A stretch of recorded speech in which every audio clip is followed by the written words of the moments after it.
Good morning, everyone, and thank you for joining us today for our speaker series. We are very fortunate to welcome Dr. Emily Weinstein and Dr. Beck Tench, two of the three co-founders of Harvard University's Center for Digital Thriving and the driving force behind a grant in character virtue development that is helping K through 12 school leaders develop artificial intelligence policies that build character and digital agency in youth.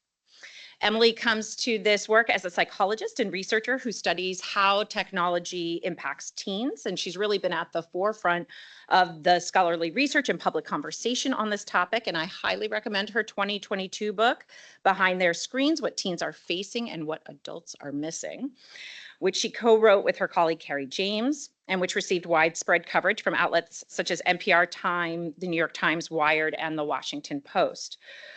When I asked Emily for a fun fact about herself, she struggled to identify something. So I turned to ChatGPT with an assist from John Cunningham. And according to AI, Emily loves to put her low-key culinary degree to practice, cooking as often as she can in her spare time. I'll have to fact check that one with her at lunch. Beck is an information scientist and designer whose research focuses on developing skills and a greater capacity for accessing personal wisdom, connecting with others through compassion and friendship, improving the quality of our lives through awareness of life as we're living it, and mitigating or minimizing the harms of attention-driven digital culture. She spent her career before returning to academia, helping museums, libraries, and nonprofits embrace risk-taking, creativity, and change through technology and personal space-making. Her work from that time was mentioned in the New York Times, NPR, Scientific American, and several books and blogs. Similar to Emily, Beck had trouble identifying a fun fact about herself, which after checking with ChatGPT shocks me. To keep things brief, I'll simply share that she has about a dozen chickens at home, according to ChatGPT, including a rooster named Hagrid. There we go. Together with Carrie James, Emily and Beck launched the Center for Digital Thriving in October of 2023, I should say a mere hours after Emily left our Humility in Society Summit. The center's mission is to create knowledge and research-based resources that help people, especially youth, thrive in a tech-filled world. Today, Emily and Beck will talk a little bit more about their work, including their JTF-funded project, and how they are contributing to this important and timely issue. Please join me in welcoming Emily and Beck.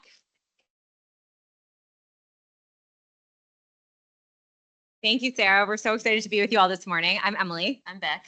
And we're going to talk today about a new project that we're working on to inspire and support schools in the ways that they think about generative AI, and particularly the moral dimensions of students' AI use related to their learning and their school assignments. So our project is centered on AI and character. And if you've already started using generative AI tools, you are familiar with the ways that they can create text and images and code, even audio and video. And you also probably, if you're using tools for that reason, familiar with how they can get those things very confidently wrong, also known as hallucinations. And you can also, like me, they sometimes get things right. And so you can relate to maybe the trusting of an AI to give you guidance or information, even though you're aware that it doesn't really have comprehension or creativity or moral salience to what they're actually advising you to do. So these definitional criteria fall flat when you experience true magic of generative AI. And I think we've all experienced moments like that where we're really surprised at what it can do. And so we want to share one of those moments with you through a tool called Notebook LM, which you may have heard of. It's a tool where you can upload podcasts and video, YouTube videos and PDFs, and then chat with them. So take, for example, the collection of public YouTube videos from this speaking series. We gave Notebook LM the links to those recordings of speakers who have come to the foundation as part of this series. And then we used a feature where you can have it actually create a podcast. And we wanted to have it create a podcast to walk us through the content of prior speakers. And we are going to play for you just a 2-minute clip from the podcast that it generated for us. And these are AI generated voices that sound like hosts, two hosts. You'll hear it sounds like a male voice and a female voice discussing the speaker series as a way to walk us through it. research and interviews Yeah. and even some thoughts from religious scholars about how AI might actually help us be better humans. It's a fascinating shift in perspective, isn't it? It is. So used to the potential harms, but this is really about its potential to bring out the best in us. Yeah, and we've got all these different angles to look at it from. Yeah. So are you ready to dive in? Let's go. Okay, so one of the things that just blew me away was Dr. Chris Bale's work. Okay. He's talking about online polarization, and he gave this example of Sarah Rendon. Wow. She's this conservative mom scrolling through Twitter late at night. Right. And she comes across a seemingly harmless NRA post, Mm. and it just gets her all riled up. Yeah, it's like that instant outrage that we see so much of these days. Yeah, and I think it really highlights how polarized online spaces can be. Yeah, I mean, they become these echo chambers where you only see information that confirms your existing beliefs. Right. And it's so easy to just react defensively to anything that challenges those beliefs. Exactly. It makes it almost impossible to have a productive conversation. And that's where Dr. Bale's research gets really interesting. Okay, I'm intrigued. He's been using this AI language model called GPT-3 Right, GPT-3. as a kind of digital mediator. Okay, the digital mediator. Yeah, so imagine you're about to send out a fiery tweet, Mm-hmm. and GPT-3 steps in and offers you a more neutral way to phrase it before you hit send. Wow, so it's like having a little voice of reason whispering in your ear before you unleash the Twitter storm. Exactly. And what's really remarkable is that it's not about changing anyone's core beliefs on, say, gun control. Right, it's not about telling people what to think. It's about subtly shifting the tone of the conversation. So making it less inflammatory and more open to dialogue. Exactly. Interesting approach. And the results are amazing. 70% of the people in his study actually used the AI's suggestions. Wow, that's impressive. I know, right? By the way, so those are AI generated voices. And in December, Notebook LM released a new feature where you can actually call in and effectively start engaging with the hosts, asking questions or for clarification. So like us, you could probably very readily think of ways that this feels like it could be a huge asset for learning, and also ways that it feels like it could be a real threat to learning, and definitely a puzzle for the ways we've traditionally thought about and structured school assignments. So teens are already using a variety of generative AI tools, including in the context of their schoolwork and assignments. This is Pew data from fall of 2024 that indicates that 26% of US teens had already been using some kind of GPT tool to help with their schoolwork. This number had doubled compared to a year prior. Beck, and I think it's interesting, if this number doubles again, we'll be over 50% by back to school of this year. And OpenAI, even more recently than these data, OpenAI acknowledged that the majority of their active weekly users of ChatGPT are students.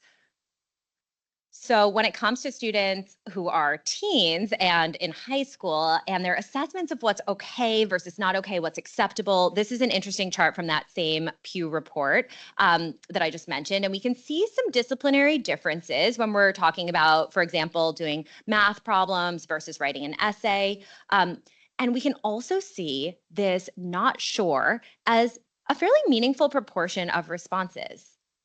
And this uncertainty, that's what we're really going to talk about today during this talk, because this is really fertile ground for judgments connected to character. So character and AI have been in the news cycle a lot in the last year.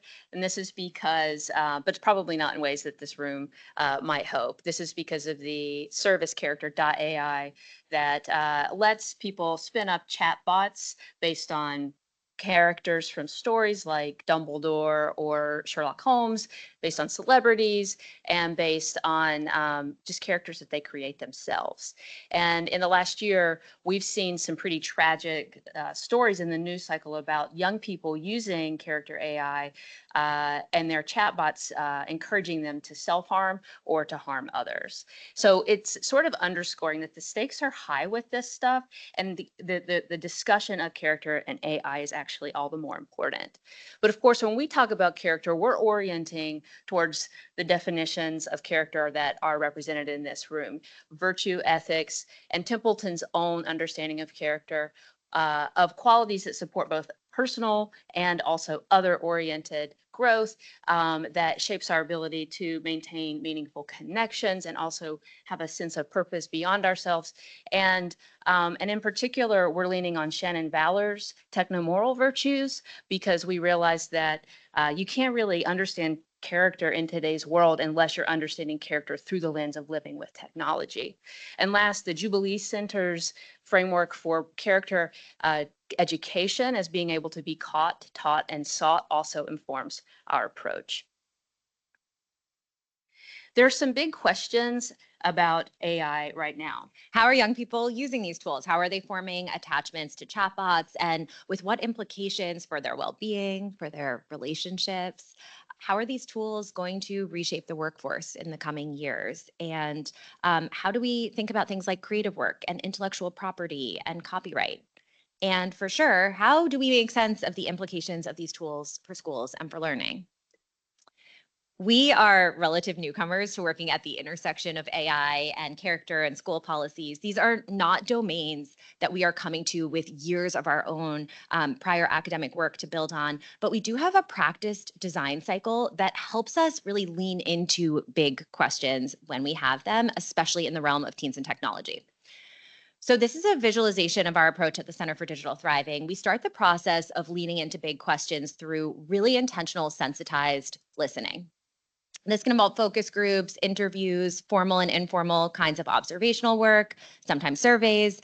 And our aim is really to put ourselves in a position where we can get a teen level view of the technology and the perspectives that they have about the technology and their pain points.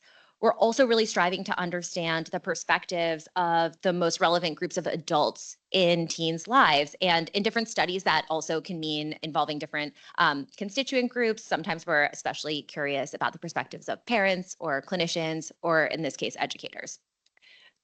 We're listening carefully during this listening step, but we're also listening very specifically for insights that seem new or clarifying and worth chasing. During this stage, we're triangulating with literature to try and contextualize what we think is coming up. And then if you can think about the concept of a mic drop moment as sort of the end when the speaker or the performer they're done. They have given you the last thing, and there's this kind of collective sense of awe, like a moment of, oh, wow. And then they drop the mic, and it's clearly a signal that it's over, that that's the end. We are sort of listening for the opposite of that. We think of it like a moment. We might call it no, we're drop us. No, we cannot call it the mic drop us. That's so bad. A moment when we are almost picking up the mic because we hear something and we think we need to understand more about that. We're so curious, we need to chase after it. And we're picking up the mic specifically to ask questions like, tell us more, or help us understand what that means for you. And I know that this all kind of sounds abstract in practice, but we are going to give you an example of how this process is played out on a prior project before we take you into where we are with our AI project, which is only about 6 months in, so you can understand the arc. And then just to say, we're chasing after, and then we're building, we're prototyping, we're trying to create tools or resources or frameworks that are actually helpful for different groups of people who might be able to take the insights and put them into practice in some way. So this project that we were talking about before, we were answering a different big question. That question was, what does the role that tech play in mental health for teens? And we were running some participatory design sessions with a group of teens, and we were asking them how we can understand the role of tech in their mental health. And one teen told us that we couldn't understand the role of tech in their mental health without understanding the culture of needing to be productive all the time and needing to be working all of the time, and like the grind. It's so damaging. And this was, as Em said, one of those mic drop us it moments where the conversation shifted immediately. And there was a sense of resonance among the teens and curiosity among the team. It propelled us to pick up the mic and chase this idea of the grind and see if we could continue to have it resonate. So, to give you a sense of how fast this could happen, that quote, which was in the sort of listening part of our cycle, was on a Tuesday. And we had our next session with these teens on a Thursday. And we spent all the time in between those two sessions obsessed with this idea of the grind and trying to come up with an invitation that would continue the moment of resonance and open up the teens so that they could say more about what they were experiencing. I just had this idea, basically conceptually, the grind and what they were talking about productivity, everything made me think of a cog in a machine. And so I drew up this sketch, and all of these empty cogs, we invited the teens in the group to basically list ways that they feel that they hustle or should hustle. And so they did. And when a design invitation works, it's sort of like watching popcorn pop. We get all of these ideas that just start to emerge as they're tapping into the resonance that we've picked up on, and it's kind of thrilling. And the other thing that happens is it surfaces data about what they're experiencing that we would not be able to see otherwise.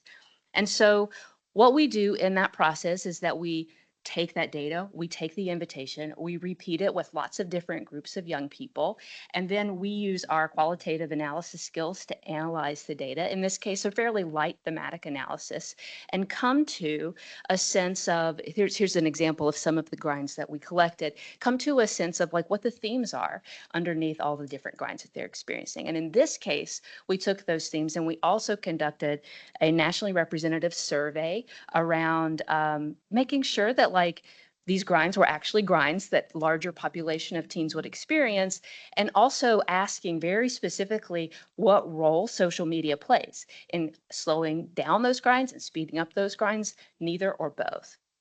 So we had this report that we did with Common Sense Media and our colleague Sarah Conrath, who also introduced into this experience the concept of burnout and whether teens were also experiencing burnout, because mostly burnout is studied on only adults, and then we put that into conversation with others, and in particular. We put it in conversation with schools through a lesson plan through Common Sense Media. We put it in conversation on a variety of different media outlets. And I wanted to make one special note, which we also made a segment on the Today Show with this report.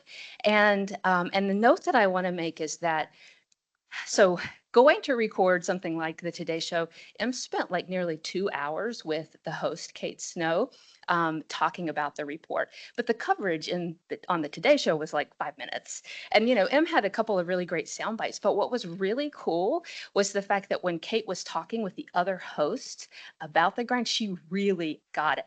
And the thing that she got was that it wasn't a singular story, that teens aren't a monolith, that adults need to empathize with their children. And she said those things. So I just want to point out that like in this bottom arc here, what we're trying to do is not only put these ideas in conversations with different groups, but do so in a way that reflects the real nuance we're hearing teens tell us about with their lives.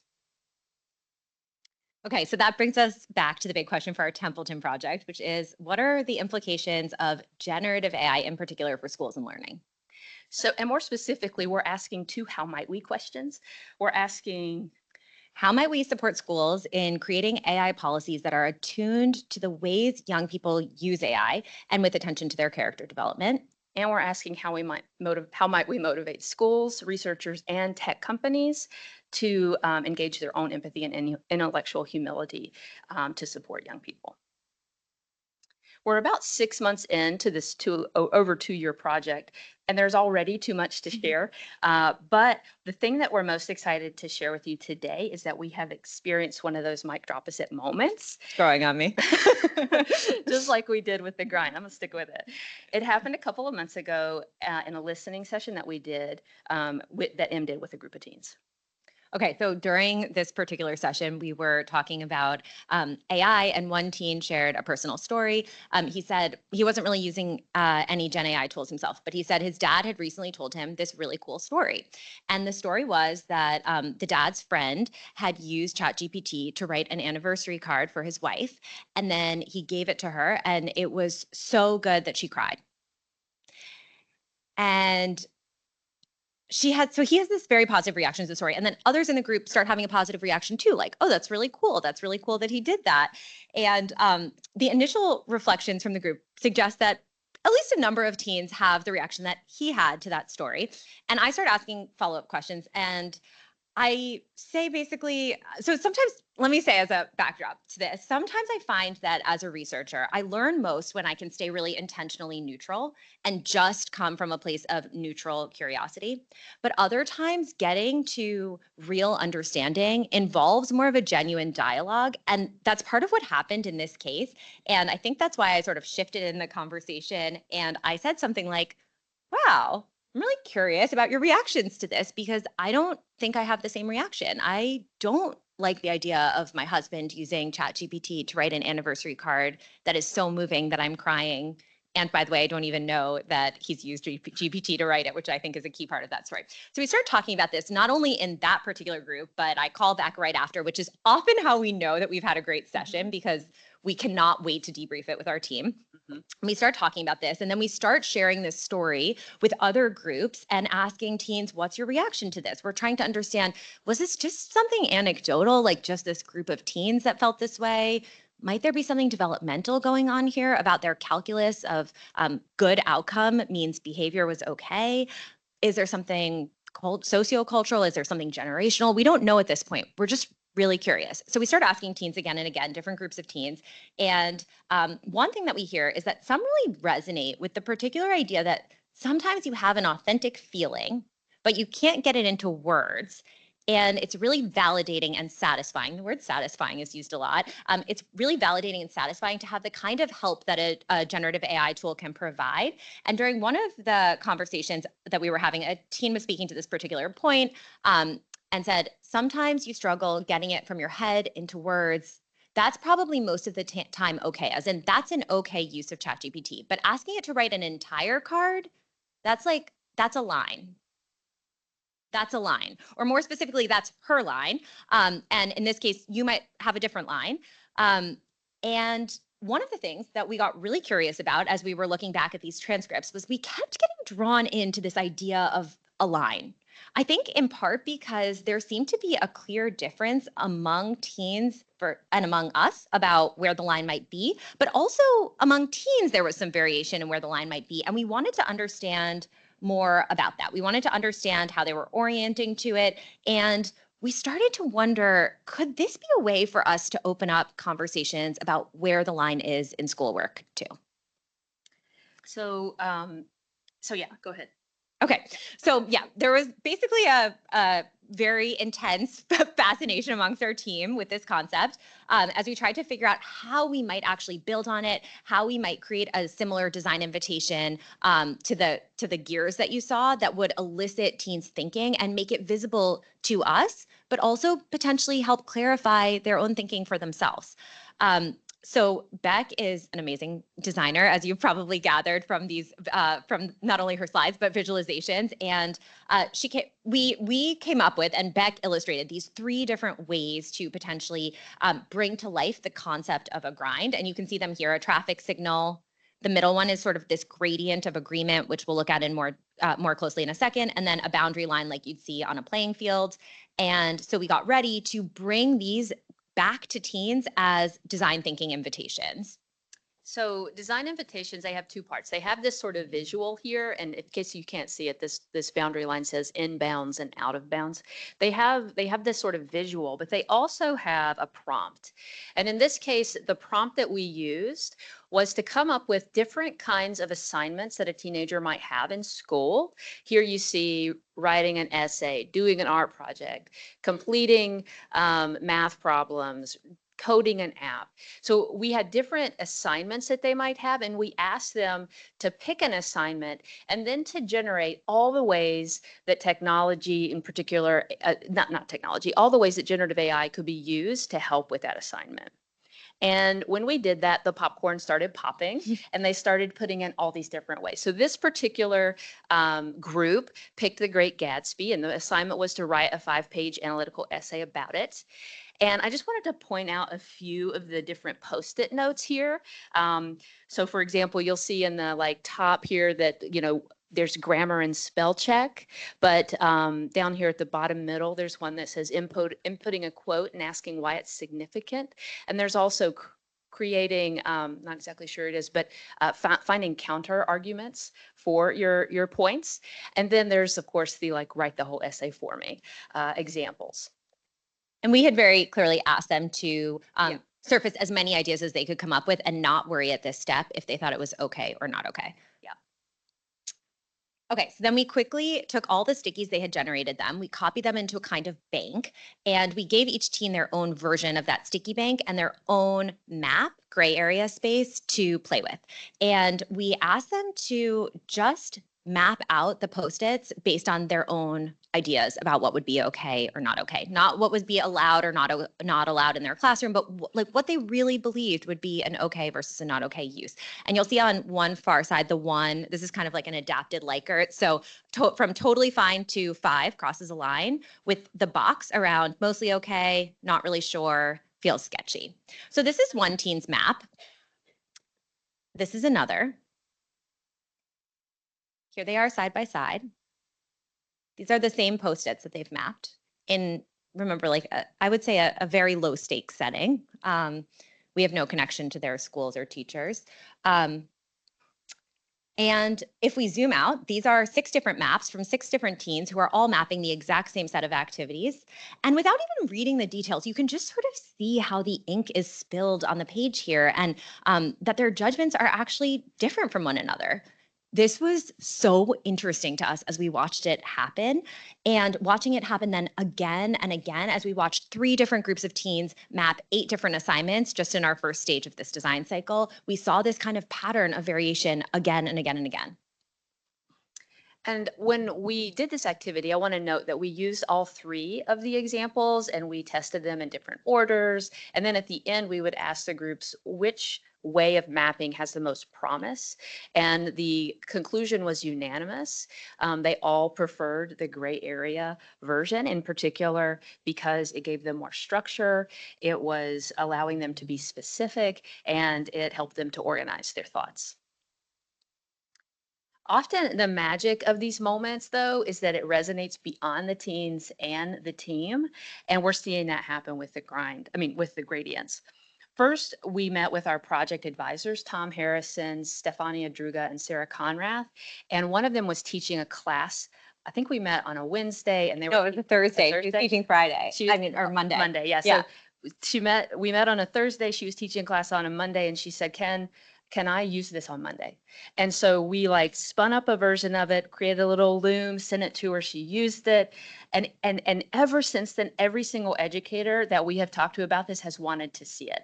And so we've created a website. It's called gradients.ai. And teachers are going there. And we've got a video that shows how to use it. And we also have email capture. But I have to tell you a story from last week. So we have a survey coming up. It's a nationwide survey of educators, and we're surveying them to understand the challenges and pain points that they're experiencing in their classrooms, and really trying to articulate dilemmas that they're experiencing.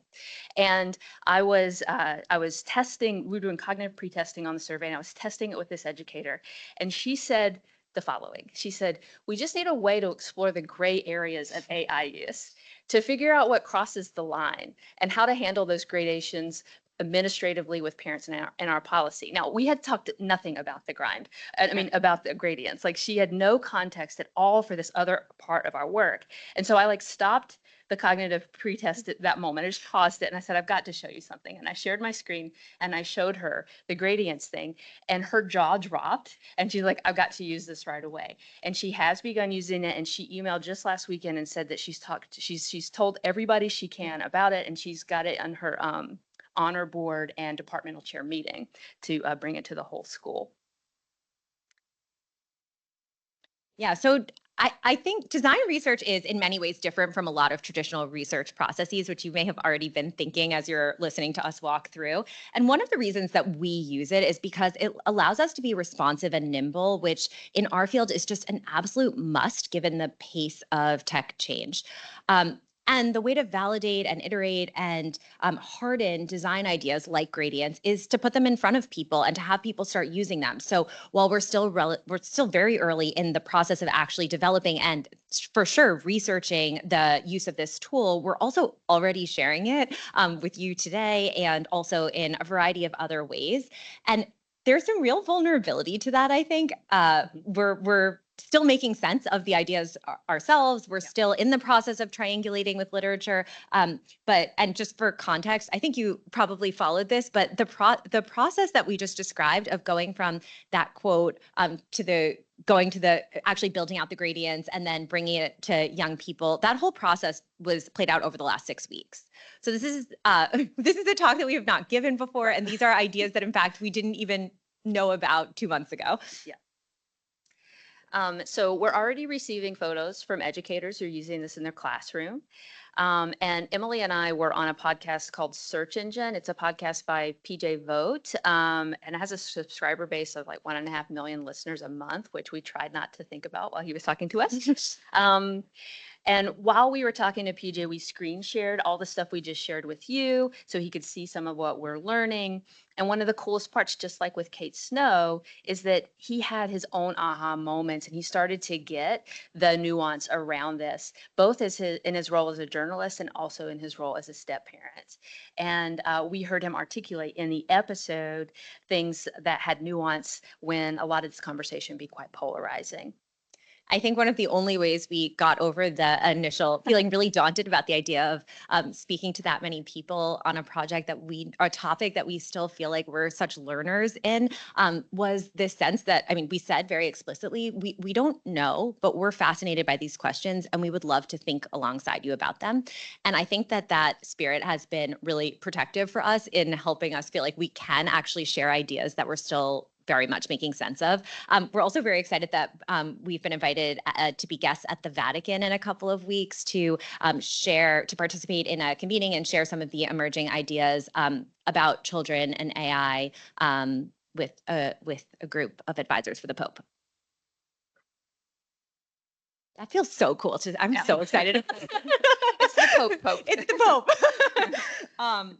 And as Beck mentioned, next up for us is a national survey of educators and school administrators that includes some general questions to sort of take a pulse on AI use, and a series of questions that will help deepen our understanding of the kinds of dilemmas that educators are experiencing with Gen AI. That was the survey we originally proposed, and we are doing it. We are also now incorporating a question series that's designed to help us understand how the gradients framework might be used and critically where it might fall short in its current iteration so that we can build based on that.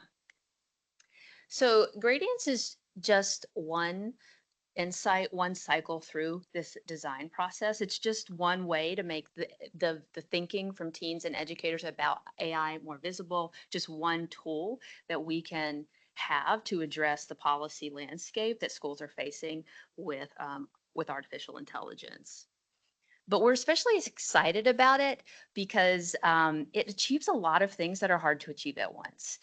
First, it's context dependent. So a teacher can use it with a single assignment and they can use it again and again, which can feed a dispositional orientation to thinking about these things. It also makes the use of AI visible in a classroom setting where it's often stigmatized and people aren't talking about how they're using it. And it scaffolds a cross-generational conversation between educators and youth. Also, the diagrams that you create, your gradient, you can take a screenshot of it and upload it to a chatbot and ask the chatbot to help you work within those ethical parameters while it's helping you do your homework. And it could build a habit of reflection if used regularly in the classroom. You might also be able to already think about some ways that even your group could use this kind of tool. And we see a lot of organizations are trying to figure out whether and how different kinds of Gen AI use is okay for them. So you could imagine sort of collectively mapping what are all the ways that our team could possibly use Gen AI related to the work that we do or related to grant making, and then collectively doing this process of actually mapping out where your collective and individual moral judgments fall and talking about the things in the gray area so that we get to much more nuanced and specific policies that are actually right-sized to both the values and the actual activities of our individual organizations. So in January, Em and I co-taught a week-long course at Harvard's Graduate School of Education. It's called Social Media, Generative AI, and Youth Wellbeing. And as part of the coursework, we talked about the grind, which we shared with you early in the talk. And we also talked about Imagine, which we just shared here. And in talking about Imagine, we shared some quotes that we haven't been able to share with you in this talk, but some quotes that we're hearing young people say in addition to all the stuff we just talked about. Quotes like, "That robot makes me feel important," and "it listens." And we use AI because we are lonely and also because real people are mean and judging sometimes, and AI isn't. And one of the students in our class immediately drew a connection between the grind and these quotes. And she asked, "I wonder if people are going to AI because everyone else is too busy and robots are always available." And I have to tell you, we can't get that question now out of our minds.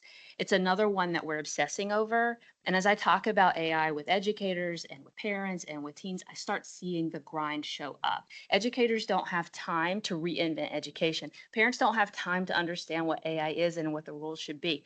Kids don't have time to do their homework when they've got all these other pressures in their lives.